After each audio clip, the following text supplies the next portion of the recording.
So you retired, and a month later, your employer pays you out $20,000 of unused vacation days, which is generally considered a good thing, right? But you're like, oh my God, I'm under my full retirement age. I'm drawing Social Security, and I can only make $23,400 this year. Now that amount goes up annually if you're not watching this in 2025.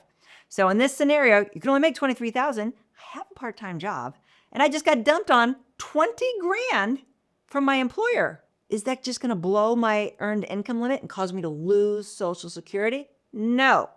That is because unused vacation days paid out after you retire is considered payment for work you did while you were working.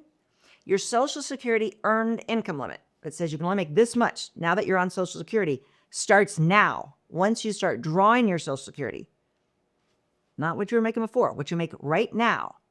And you're like, but I just got the payment. I got it right now. I'm getting the 1099 for it right now. Yes, but it was for work done, performed before you retired. It's called a special wage payment.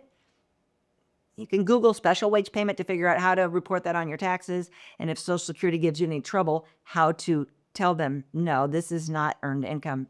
Do not reduce my Social Security.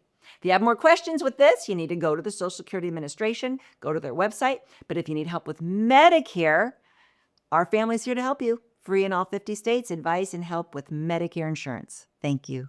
If you like this video, you might really like this video. Check it out.